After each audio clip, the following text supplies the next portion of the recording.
Hello, everyone, and welcome to the Open Mic Foundation show. I am your host, Seshi Naidu. Thank you so much for joining us on this Sunday afternoon.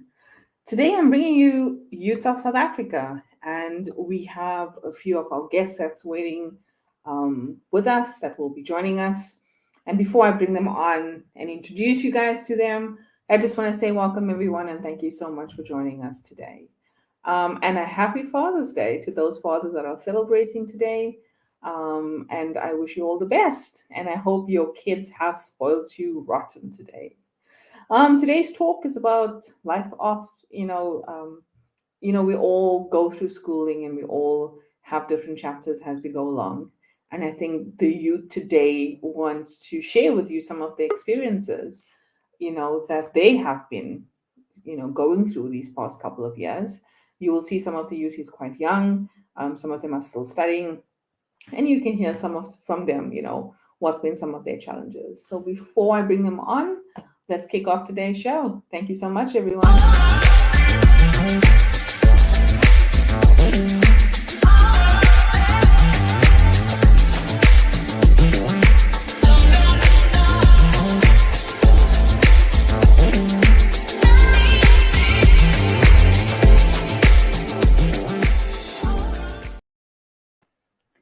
And hello, everyone.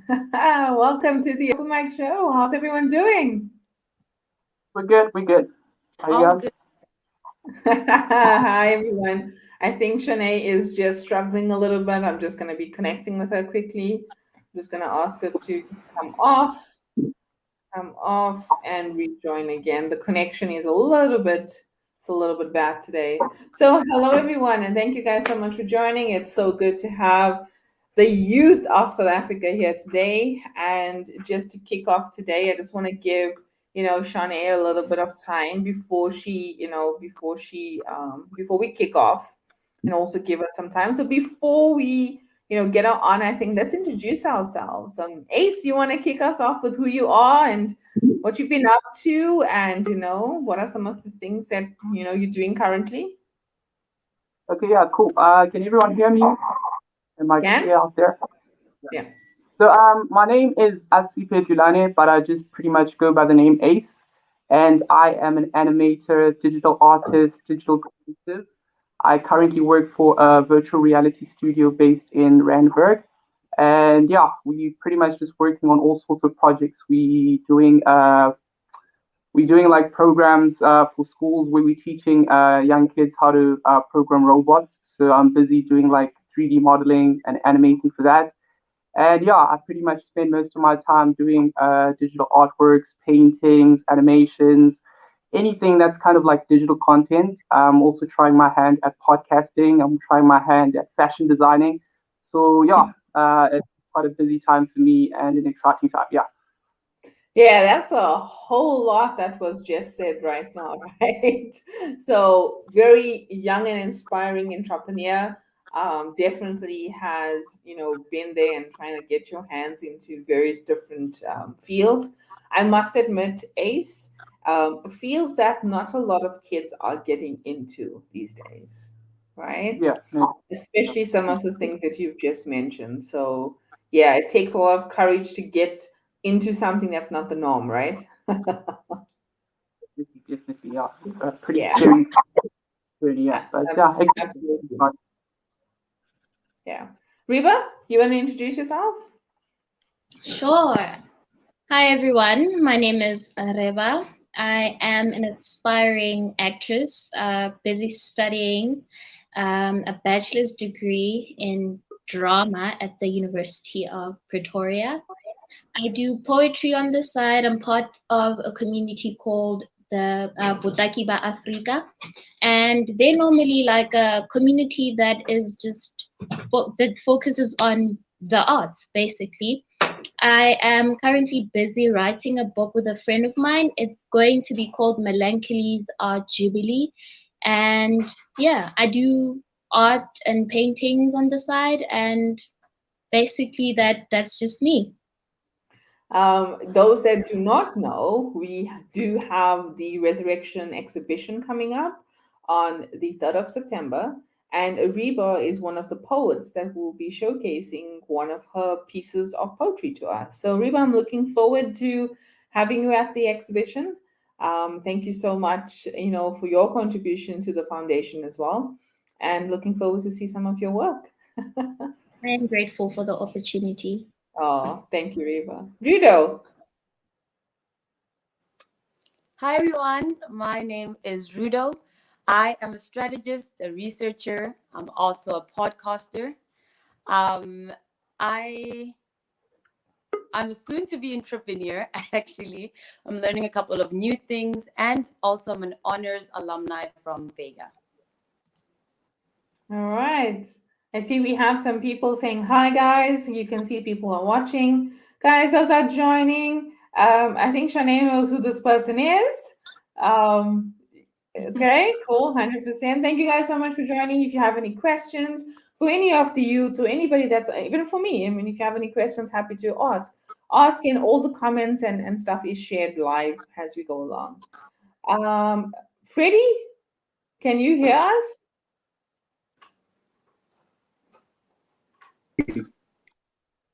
I can hear you. Can you hear me? All right. Welcome, Freddie. Thank you so much for joining. Do you want to first Thank you. introduce who you are? Hi guys. My name is Freddie, and I know Ace is a great friend of mine, and I'm sorry for coming in late, but yeah. No problem. Are you currently studying, right, Freddie? Freddie, you're on mute. There we go. Oh, okay. Yeah. I'm currently studying, and I should be finishing my degree next year. Okay. All right. 100%. Thank you so much for Yeah. joining us. Yeah. Shanae, Okay. introduce Thank you. yourself. Hi, I'm Cherie. Well, currently I'm just working on my art and photography. I'm also one of the artists for, like you said, the Resurrection exhibition. So that's keeping me busy for a while. But that's about all I'm working on at the moment. Okay. Still exploring different opportunities and angles, definitely, for sure. Yes. Yeah, so looking forward to seeing you at the exhibition as well, and to seeing some of the work that you are producing as well. Guys, if you don't know what the resurrection is about, have a look on the website. I am going to put it into the chat for those of you who is not familiar with the Open Mics website. Have a look there. Tickets are on sale. We are looking for sponsorships as well. It's going to be quite an interesting type of exhibition, as we have different and unique artists that's coming on. So please, join us. Tickets are $220 per person. It does include something light for you to have as well. It is on a Saturday afternoon. So please join us. It'll be great to see you, even if it's just about listening to the stories and having a look at the art pieces. The art pieces are being exhibited. So that is funds that will come into the foundation, and also support some of the community projects that we do support as well from the Open Mic Foundation. So let's kick off today's talk about life after school. Now, that is, I must admit, right? I finished off school probably, I think 22, 23 years ago. So definitely, yeah, I think 24 years ago. Let me not lie about that, right? So it's been quite a long time. However, I do have my eldest son is 23. So, and he's finishing off his studies this year. So he's completing his fourth year. So I do have a sense of some of the things that you guys are going through, but definitely would love to hear some of the things that you have experienced, right? So Ace, I'm gonna hand it over to you to kick us off and get us into this whole story, and what are some of the things. I mean, you are working, however, you are spreading your wings across multiple different industries and different genres. So share with us, what does it mean? What does it mean for you as a young youth in South Africa today? What does it mean, life after school? Okay, yeah. Hi everyone again. Yeah. So for me, before I actually begin, like, telling my whole story, the three things that kind of always resonate with me every time these kind of discussions are brought forward. And those three things are usually the first being education and training, the next being kind of like the mental frustrations. Some people call it depression, but I feel like, that word is a bit too strong. But definitely something that I feel like a lot of people also go through. And indeed, I myself, went through it. And then the final thing I kind of want to touch on is, just navigating the employment space. So for me, I kind of started my journey not really knowing what I wanted to do, right? So from matric, while everyone else was kind of you know, applying at universities and getting provisional acceptances, I was still kind of clueless. I never had an idea what I wanted to do. And I can actually still remember after writing my final exam, had to go down to the Eastern Cape. I went through initiation school, and for about 3 weeks thereafter, kind of sat with my parents, and we were trying to discuss what it is that I want to do and sort of, how I was going to go about doing that. So they sat me down and they sort of asked me, okay, cool, you are aware of the fact that, the academic year is opening and you still haven't yet applied. So what is the plan? And I kind of jokingly said, well, there is no plan. I really don't know what I want to do. How about I take a gap year? But of course, my parents, kind of, aggressively looked at me in some type of way. So I was like, okay, cool. I do actually know what I want to do, and that's animation, but I couldn't at the time fully explain to them what it was. So I guess I wasn't able to convince them then that this was a viable sort of career to go to. So after, time speaking and speaking about this, I ended up having to actually just go to university because they decided I should choose something that's a bit more broad in terms of career outlook, something that's a bit more traditional, something that's a bit more academically challenging. And at the time, my parents were strong advocates for engineering, and the alternative to that was sort of actuarial science. So I literally had to wake up in the morning. I did a late application, and I can actually still remember the long line there. It was like 1994 all over again. It was like the line was crazy, crazy, crazy. So, And so, yeah, okay, hold. So, two things came up for me now, right? So, two things. Firstly, what was the reason they were against the gap year? okay, cool. So to be honest, no one in my family has ever done a gap year. Nobody knows what that is, you know. Okay. So it's kind of Yeah. like you have to do something. The idea of just sitting and not doing anything. Yeah. Yeah, it's no, yeah. So yeah, Wow. Okay. Okay. 100%. Second question. Every time you were talking right now, it was always about what your parents wanted you to do. Your definitely, parents yeah. wanted you to do this. Your parents wanted you to, study this. I get that you didn't know what. Did you go into that? It sounds as if your parents were dictating to you what you should be doing. Yeah. Was that how it was? So yeah, yeah. It's kind of always been like that in my family, where the guidance has always come from the people who've gone through that. So it's my parents and my older siblings who are kind of doing a lot of the advising, especially since myself, I did not know what I wanted to do. Yeah. Okay. Okay. Carry on. Yeah.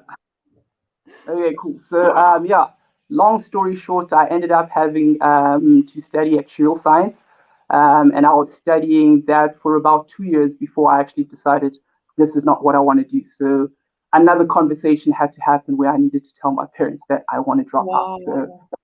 Two that's, years. yeah. Two, And I, 2 years. My word. yeah, yeah, yeah.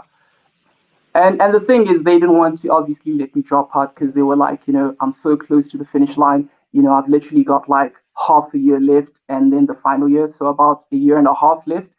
So they didn't want to hear of me, dropping out. So it took a while, but, I forced things to happen the way I wanted because I literally dropped out without them knowing. And, I sort of positioned myself, for them not to have a choice, but to sort of let me do what I wanted to do. Yeah.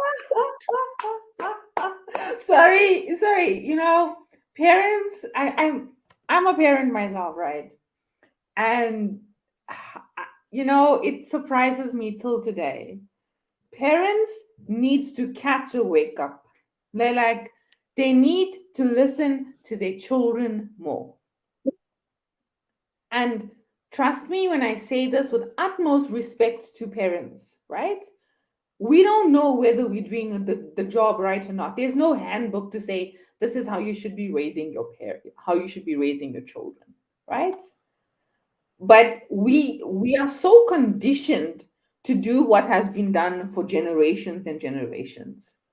You guys do not conform to society that we used to grow up in anymore. You don't. The Yeah. world has changed and the world has evolved and the world has become into a different species, right? What doesn't change is that we are human beings and we don't conform to the new way of doing certain things. Now, I personally was for a gap year for my son. That's why I asked what was the reason. I have a lot of parents that say no gap year. And I'm like, if a child doesn't know what to do, allow him the time and space to figure it out. Do not waste his time putting more pressure on him or her and sending him to something or her to something that she's not going to be happy with. You setting them up for failure, right? And he took a gap year, and whatever he did, he did. But he needed the space to be able to think and to understand what it means for him, because it's not my life, it's his life, it's the rest of his life, right? The decisions and choices I make for him is irrelevant to what is related to him. So anyway, and that's why he's on his fourth year this way. It's taking him longer because of the gap year. But there is no time constraint. So who told us that we need to go and study when we're done after school? I don't know. Whoever even wrote that women should get married and at that young age, and whoever, I don't know why people do these things. But anyway, that's a conversation for another. Okay. Wow, Ace, that's a lot, hey. 2 years actual science. Wow. Yeah, yeah, it was intense, by the way. Yo, I was not Yeah, it is. coping. Let me not. It was pretty intense. Like it really got to me, and I didn't have a lot of people that could help me navigate that space because not a lot of people within the family also study it. And the friends that I made there as well, we were kind of all in the same boat. We were all kind of struggling. It was very difficult, to see the sort of finish line. So yeah, I had to figure out a way to get myself out of that. Parents weren't wanting to listen, so I literally went behind their backs and I dropped out without telling them.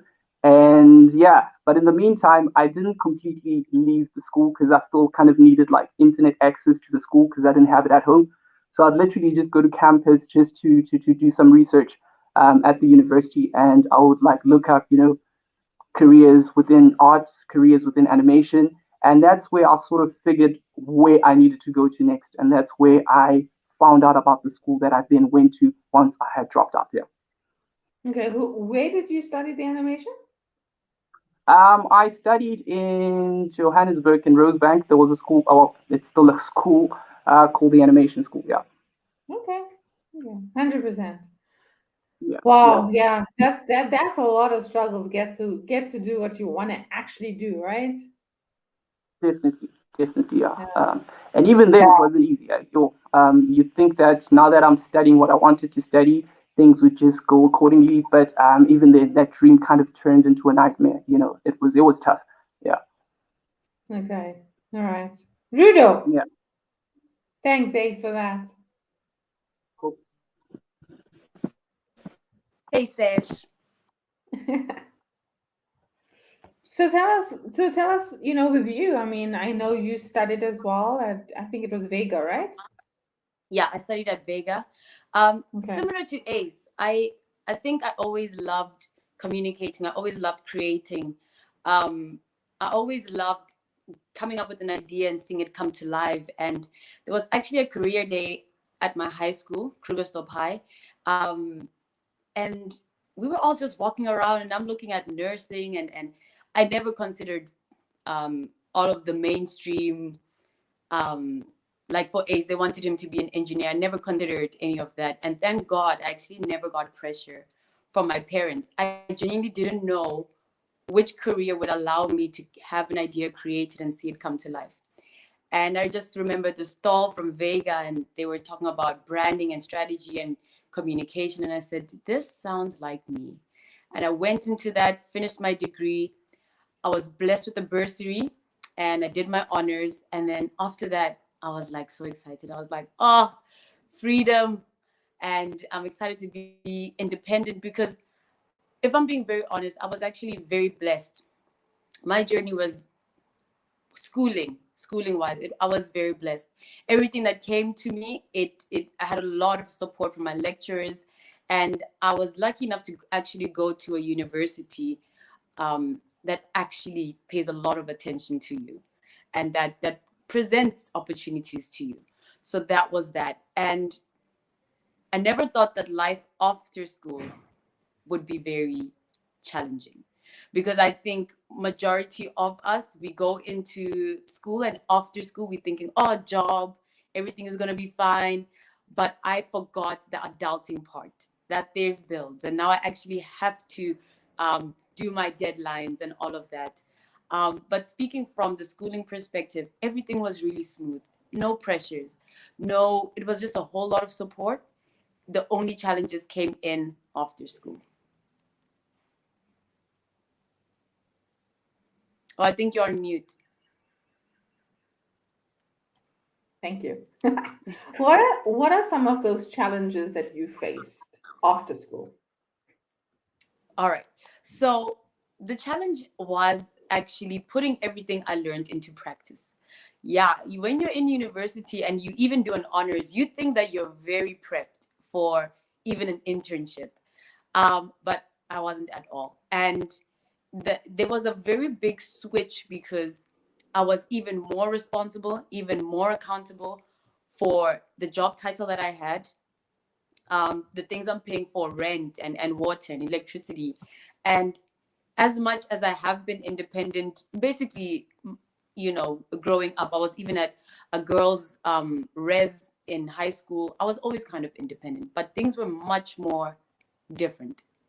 Everything that I did, it felt like and it still feels like every decision that I make is going to impact me. Like it's even more important because back at school, yeah, the decisions you make, I knew that I could, there were ways, man, that I could maneuver around whatever I decide. But life after school it was challenging because every single decision I made, I had to make sure that I clean it up. So the accountability and the responsibility were just more important than they were when I was back in school. So Okay. if I'm also being quite honest, I think during the schooling time, you don't really focus on who you are and the people that you want to be around, because you make friends and everything is fun and there's so much jaws and socials. But after school, apart from the career and the work, you kind of are starting to mold into being the person that you want to be. And there's so many different pressures and so many other decisions and friendships and even your family relationships that take a turn because you're kind of now becoming an adult. So after honors and even during honors, there were so many shifts internally for me where I'm like, do I like the Rudo? Like this Rudo? Like is this Rudo the same to the Rudo that was in Vega? Like, am I different? You start questioning so much because everything changes. Everything changes. And that's what I meant. Like the accountability and responsibility of who you are and what you do became very different from me. And it still is, still transitioning. But those were the challenges that came with life after school. Yeah. So something's very important, right? So change is never lost, right? Yeah. It's very Yeah. important to learn. Change is never lost.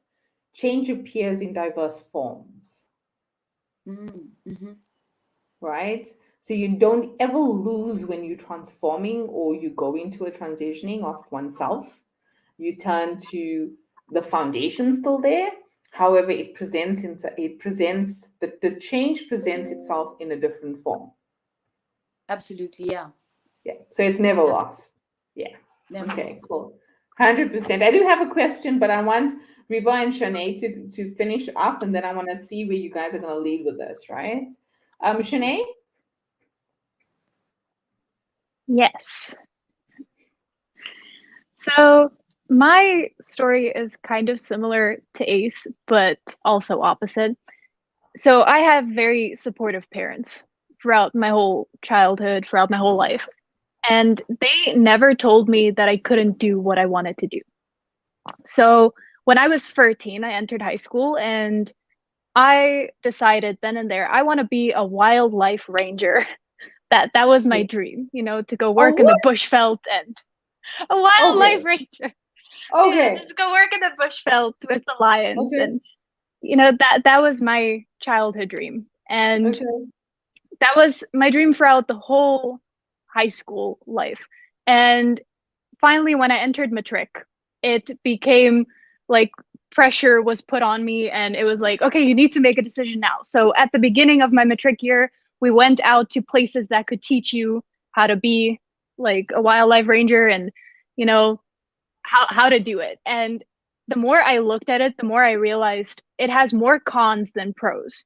Sure, I could do what I love, but it was too much money to pay for the studies for 3 years, and then I don't really get anything out of it. So I get the experience, but not the recognition that I did it. So Okay. that's where it became a negative thing for me. And I was like, I'm not going to put myself through it, and I'm not going to put my parents through it to be away from them for 3 years of studying. And I wouldn't even probably get a job afterwards in the field. And so at closer to the end of my matric year, I didn't know what I wanted to do. I was 17. I was going to graduate when I was 17. And I was like, what am I going to do? And my parents knew that I loved watching animation movies. So they found, the school to teach me animation. And I was like, they just asked me, do you want to do this? And I said, let's go to the open day. Let's see how it is. And I absolutely fell in love with it. I was like, yeah, I would do this. And that's how I came into the same school that Ace was in, the Okay. college. And he was actually a year above me. So we didn't meet until my second year. But Okay. I studied animation. I went through my first year. Halfway through my second year, that's where I agree with Ace. Like the mental problems, like the mental issues that you start to developing because of the stress, and it was The just fear. poorly executed. The fear, yeah. And so much happened within my first year that when the second year came, it became like I opened my eyes, and I finally realized I don't have to be here because other people want me to be here. Like I can choose my happiness over suffering like mentally through this. And so halfway through my second year, I left. I had a year and a half left, and my parents gave me the same speech, like, you only have a year and a half left, just push through it. I'm like, it's not worth it. But after I dropped out, uh, I didn't know what to do. I was for a few months I was stuck. I did not know what I was going to do, and that's when I decided I need to leave. Like I need to go overseas. I need to do my own thing, find out who I am, And that led me to be as an au pair for 2 years in the US. And when I came back, it was like that fear hit again. What am I going to do now? The pressure was on me again, and that made me think back to when I was a kid. My dad jokingly said, join the military when you're done with school because you have health insurance, you have a roof over your head. And I was just like, maybe I should. I don't know. But then I realized I had a nice talk with family. And my uncle was actually the one that said, what is the thing you go back to every time? And that's when it clicked: art. It's art. It's the drawing part. It's expressing myself through art. And he just went, that's your direction. That is what you need to do. So now I'm just in this journey to kind of figure that out, like how I can further that journey for myself. But so I had a good, like, education wise. I hated school, but I got my education. I went through it, but it's a lot of pressure. It really is at a very young age. Can I?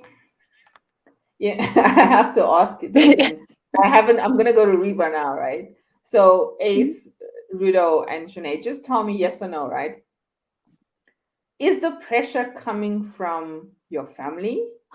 Is the pressure coming from society?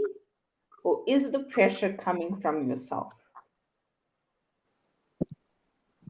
I Cool. Yes, Rudo? honestly, I would have to say all three link. All Okay. three link. Ace? For Okay.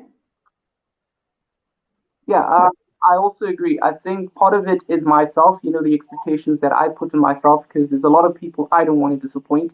And like I said, I've already tried something else, so this has to work. So I put a lot of pressure on myself to succeed in what I'm currently doing. So yeah, Yeah. it's also a combination of all of them there. Shanae? Uh, it starts off with, society pressuring your mind when you're very young, and Mm-hmm. then it's like your parents put extra pressure on yourself, and then you Mm-hmm. realize, okay, maybe I should be better, and then you put pressure on yourself. So it's just a combination, like Rudo said. It's a combination of everything. Okay. Okay. I'm not saying anything. I'm just listening. Okay. Reba? I think Reba, you're the youngest amongst all of them, right? I actually am. But yeah, I'd have to agree with Ruda as well. It is a combination of the three. With me, it started with my parents pressuring me to do law. I was kind of into my head was there, but initially, what had my heart was performing, being on stage, doing drama. And then it was a thing of the society pressurizing me to do something that would bring more money. And then initially it was myself. So yes, it is all three. They are quite interlinked. But my story um, kind of echoes Ace's, but in a different way. Um, I took a gap year as well, but it wasn't by choice. It wasn't because I didn't know what I wanted to do, but because, like I said, my parents were not into the arts thing. They were not buying my story at all. And so my uncle was like, I applied for ARCTA and they accepted me and everything was well. And initially, the conversation between me and my uncle was that he was going to fund my education. But when the time came and he found out that I chose to do art or apply for art, he was like, I'm not gonna fund you. I thought we talked about you doing law or something that is just, you know, and that was the reason why I took a gap year. So in that gap year, I didn't want to sit at home and just lazy around at home. So I decided to go look for a job. I was very unsuccessful, but eventually, some woman that I know from church kind of linked me with a car dealership that she was also working at. And I was a sales lady there. And the day I went for the interview, I gave the manager my CV. He looked at it and he was like, these are not the things that employers look for, because my CV, they were like, oh, I do art, I do performance art. I had written my hobbies and all of that. And yeah, that's when I realized that the educational system does not prepare us for life after school. Yeah. Actually. Spot on. So, yeah, and then after that year, I applied for varsity and I applied for a bursary and I was lucky enough to get it. And yes, now I am a second year student at the University of Pretoria studying drama.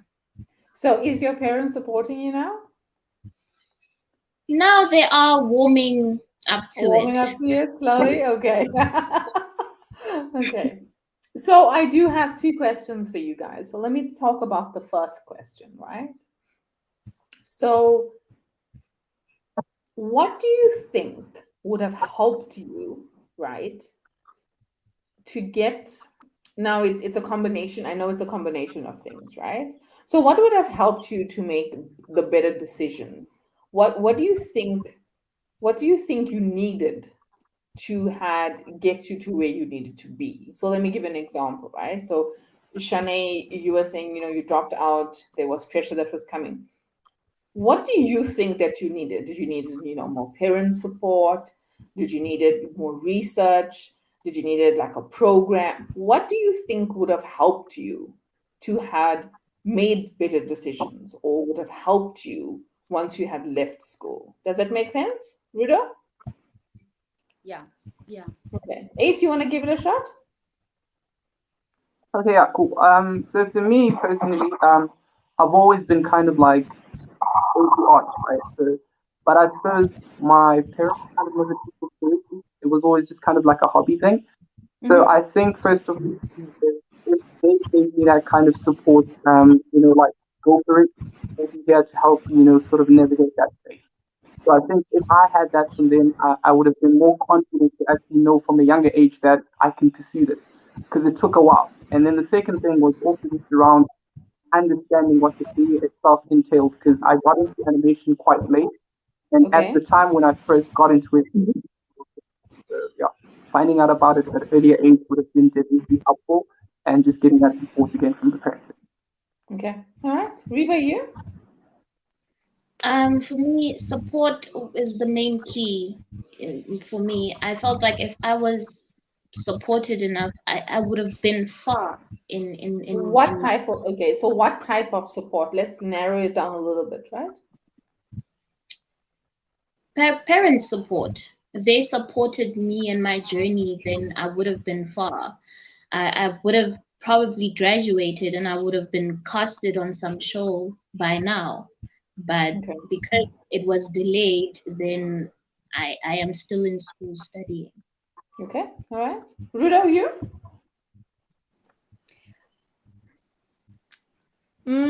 I think I had a lot of support, but I do think foundation. And I'm not blaming any teacher because I think if I loved bio, I would have been a gynecologist by now. But it's I think the foundation, the foundation that was laid in very very early studies. I'm talking Mm-hmm. bio, natural science, Mm-hmm. actually understanding atoms from what is it, physics. Just Mm-hmm. that foundation of teachers who were very very patient and who actually loved um what is it, loved teaching.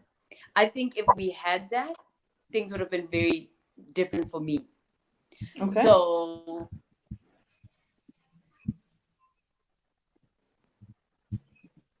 Rudo, you there? Rudo, can you hear me? Okay. Shanae, you? Let's continue. She'll come back on again. So personally for me, I also had support, but it's one thing to say you support something, and then when that something goes wrong, then all of a sudden you don't support it anymore. And so for me, it was the constant. My parents supported me when I went into animation, and when I spoke up about, I would gladly still do animation if people listen. Mm-hmm. Like you said, you need parents need to listen to their kids. So when I spoke up to my parents and said, "This is the problem, okay? Mm-hmm. Mentally, it's draining me, and I need help," and I'm asking you for help. But in their mind, it's like, "No, you're fine." That was always their response, like, "No, you're fine," and they automatically expected that I could handle the heavy load that was weighed on my shoulder. So it's the same, not just for parents support, but for the teachers as well, because I did try to speak up to the teachers, uh, you know Mm-hmm. try and help me, I need help. And then it was the same thing. It's like, how do you expect to go into society if you can't do this? Mm-hmm. It was a lot to handle, but nobody teaches you how to do it. They just force you into that situation. Yeah. So support wise, like, people just need to listen more. you know So I'm laughing, sorry. I teach adults, right? I teach adults. And people do not understand what it means to listen. To majority of humanity, people think to listen is to reply. I don't need people to reply. I need people to understand what deep listening is all about. And people are not aware of, we go through filters in life, right? Our life experiences alters what we listen to. The perception how we see the world makes us listen in a certain form. Did you know that? So I can share everything with you, but out of everything that I say to you, there'll only be one or two things that you would resonate with, not everything. And those one or two things, it's what would you remember and what you would digest inside. That is why people are not good listeners. So we have a question. Rudo is still trying to get on, so we're not going to wait for her. But this question is to everyone. What are the most important things to you all in life? Now, it's a broad question, okay? Now, it's a broad question, meaning that in order to understand what is important to you, you need to understand who you are. So, Maya, it's not as simple as asking somebody what's important to them. However, we can ask the question, which is no problem. You guys are welcome. You guys are welcome to ask. Hi, Rudo. So we have a question, Rudo. What is the most important things to you all in life? Just remember, in order to answer that, Rudo, it's about, do you know who you are? Right? So you're welcome to answer the question, Reba. Whoa. What are Yeah, it's a loaded question. Yeah. what are the most important things in my life? I figured that this is a tough question. This is a That's very what I tough say, right? You'll only be able to answer a question like this if you understand who you are. Who and you I am are. still, Okay. I'm sorry.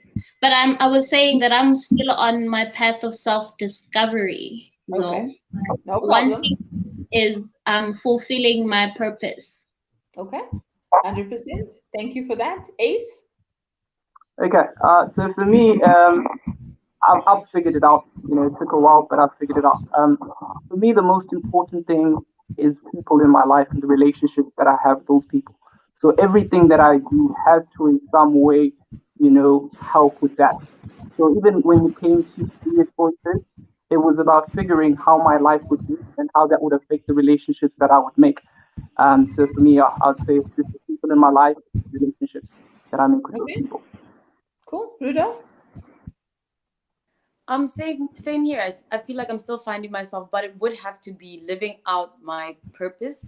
And also, once I do fully find myself, it would ultimately be happiness and peace. I think in everything that I want to do and just going along with the different ages and chapters in my life, finding happiness and peace has to, it means everything to me. Yeah. Okay. Cool. Shanae? Honestly, I would say it's to stay true to what you believe, to not let other people drag down your beliefs. So if I believe strongly that I could do something, listening to people telling me I can't do it, it's going to be a constant nagging on my mind, but I still do it. So for me, it's just important to be true to who you are. Like you said, you need to know who you are in order to fully understand what's important for you. But I feel like I've went through so much that I'm at that level of a little bit understanding myself a little bit better. So for now, it's just I need to believe in what I believe. Okay. Maya, I hope that has answered. Yes, Rudo?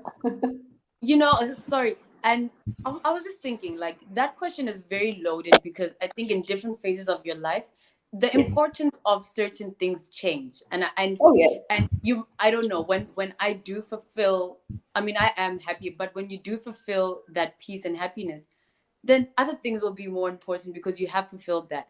And I think all of us back in high school and back in uni, what's important to us then is definitely not on our top five now. So that is a loaded question. And I think that question changes as you change throughout your life, you know? Yeah. Has you evolved through life? And when I say life experiences, right? Mm, Life experiences make you become, it changes, it transforms, it evolves.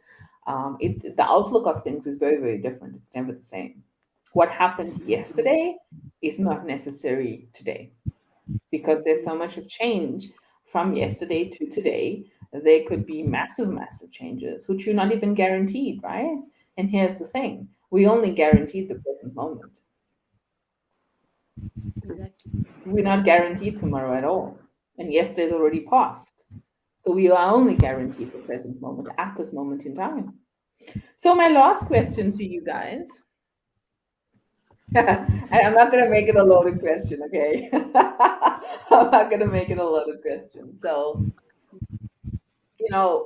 as much as we can share what we've shared about our experiences, we also have to admit a few things.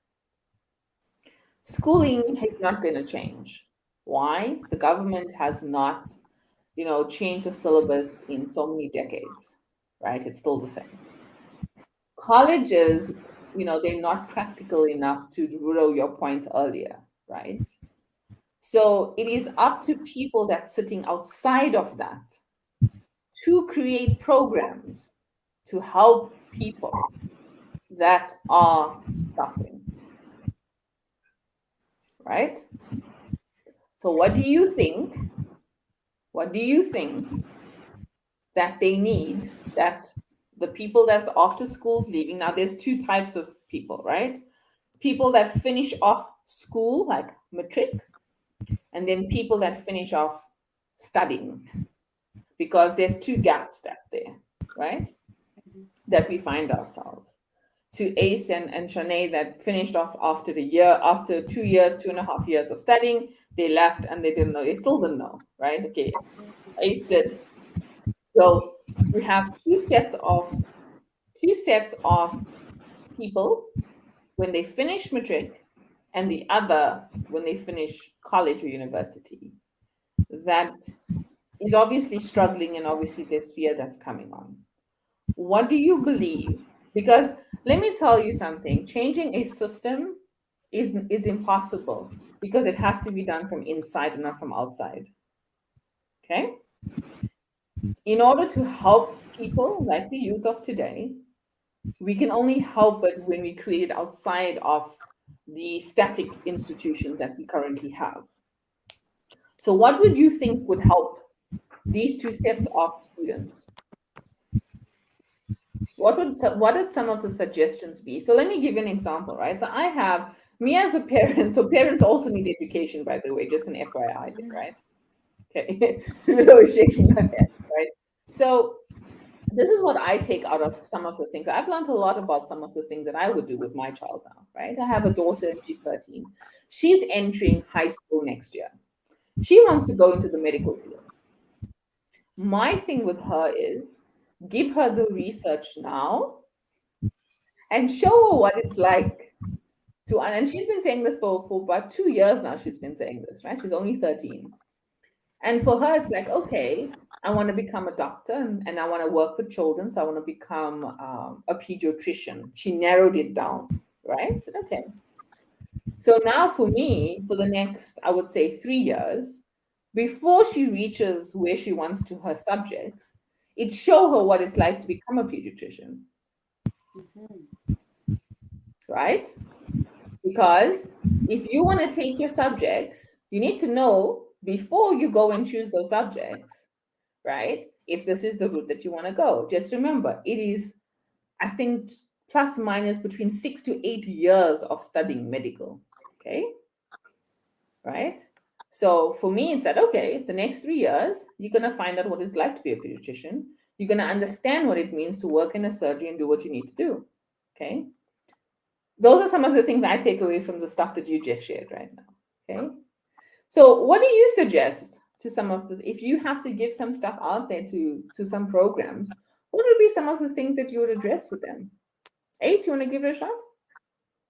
Okay, yeah, cool. So what I found to actually help me was I think when I was sort of going through like the most, what I then decided was, you know what, I should also just educate myself. Like school's not going to give you everything. Oh, At yeah. some point, stop blaming school and you need to start taking responsibility, right? So Yeah. I literally went around different studios.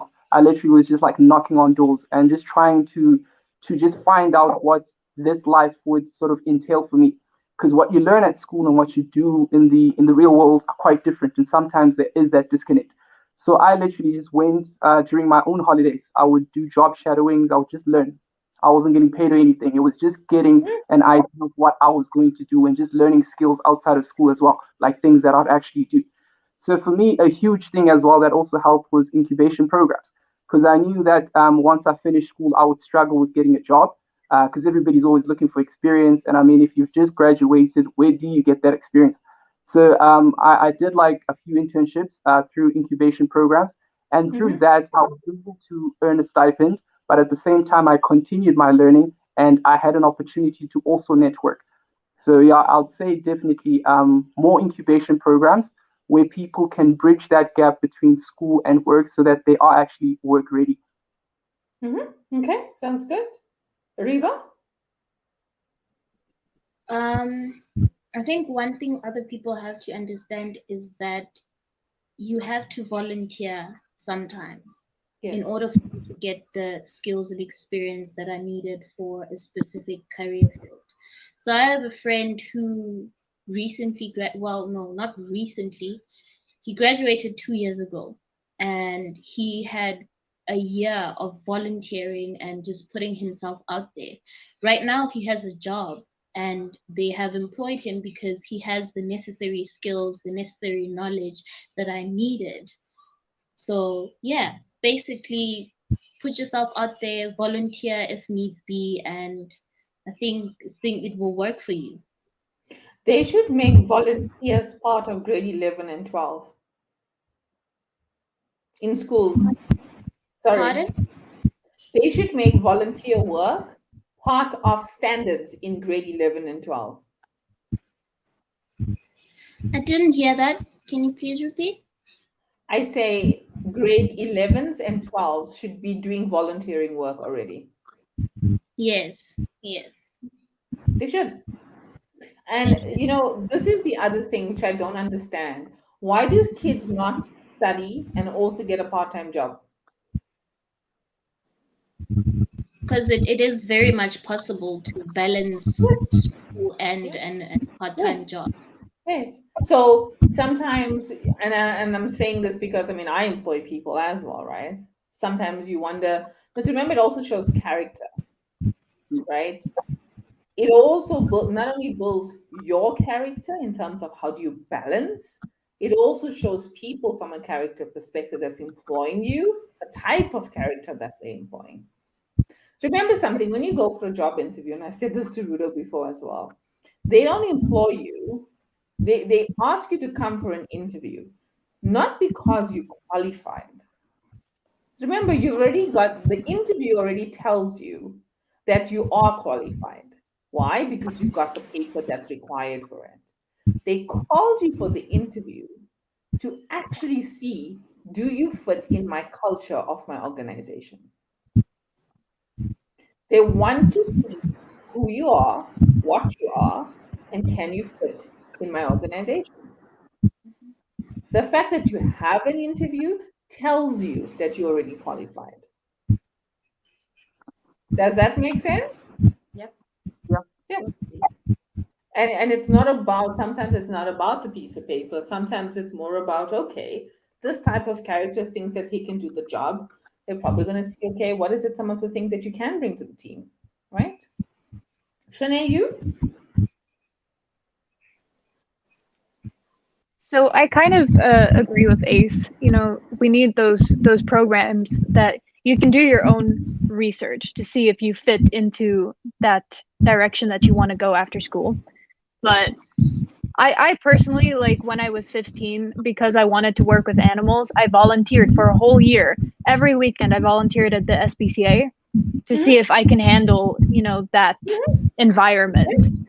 And and that made me realize I can handle it, but there's other Do you factors want in as it? well.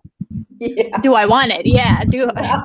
But so if you force yourself into that environment that you want to be in, you find programs that can help educate you a little bit on how it will actually be. Like, it's not all cupcakes and rainbows, like in any direction that you want to go, but you need to see if you're willing to go through that struggle, to get what you want. So like Ace said, you can't blame the school system your whole life, but some fault is in both you and the system, You but can't. it's about how you make it better, how you evolve from that. Yeah. You can't change what you can't control. You can't change the schooling system. However, you can contribute to certain aspects of how it can get better.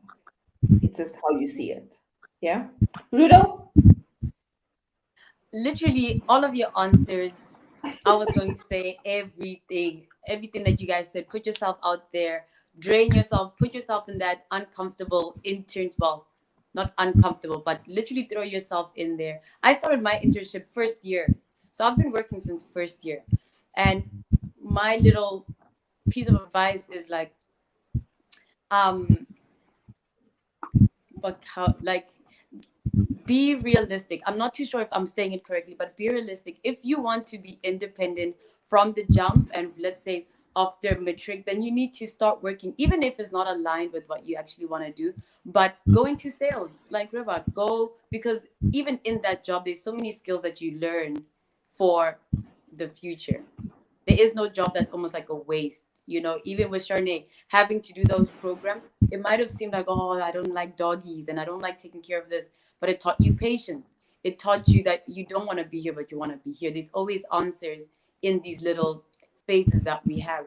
And I also wanted to say, never think that you're too small to make that change. Like Ace and myself, who have a podcast, we give out and we share that opportunity. We share tips with the youth, and we tell them that, oh, okay, this is what here's a program, even if it's an advert on the podcast. And whatever we do, we can always start small, start at home, or start at our townships or wherever we come from, to just literally just make the change. But also to get with the program, we are a digital era. Literally, recently I learned just how powerful LinkedIn is. But to fix your online personality, fix your online personal brand, literally, because it can take you literally anywhere you want to go. You love cooking, then post the recipes and post the new idea that you have. So again, to get with the new times, and get digital with everything that you do. That's that's it for me. I think a lot of people are not aware of a lot of things, right? I also think we confine ourselves to what we only exposed to, right? And we don't step out of those boundaries. We don't step out of our spaces, right? And we don't allow ourselves to explore. You know why? Because we're not curious enough. And that's the problem. Curiosity will get you, because when you're curious about something, you go down that rabbit hole.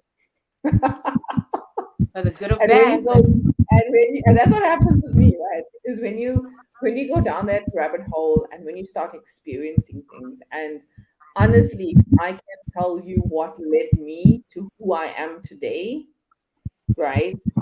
First and foremost, it's about networking. Can you speak to a person? And Shanae, it comes back to the question that we spoke about before. Are you able to listen? If you can do that, I can guarantee you, today, I don't sit with what any one of you are sitting with right now. That piece of paper that you guys have, I don't have that. But how I did work my way up the ladder, at the age of 32, I have achieved my corporate goal, my corporate career at the age of 32. And when you reach that, you're going to say, okay, now what? Now what? Right?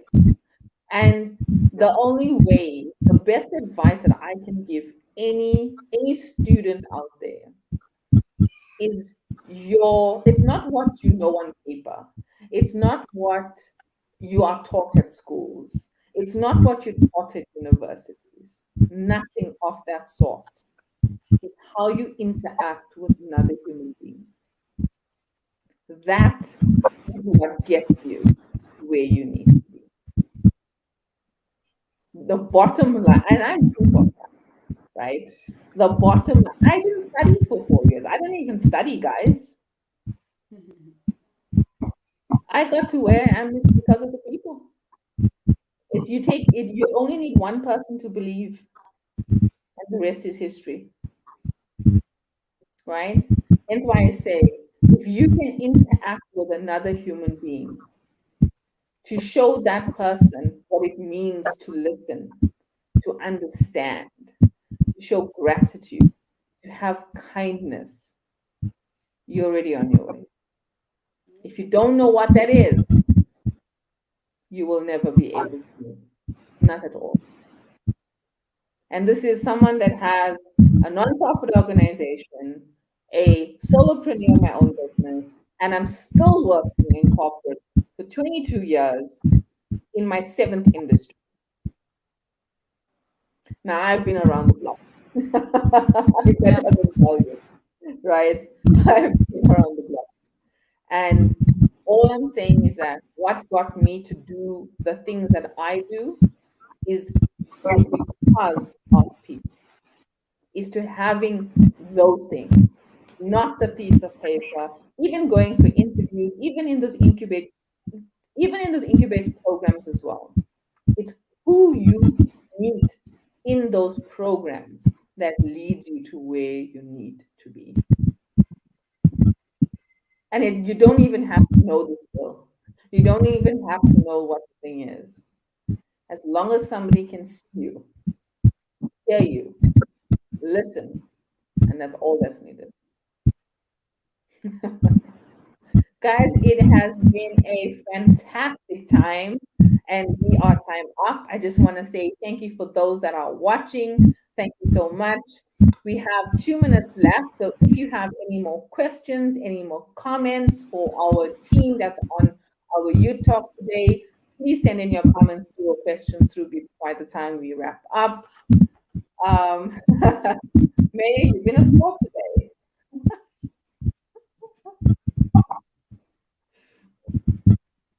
Thank you so much for watching, Maya. We appreciate it. Guys, any last final departing words from you guys? Reba? Yeah, try and fulfill your purpose. Put yourself out there. Put your best foot forward and try and work on networking and be more of a listener than someone who just listens to respond and not to comprehend.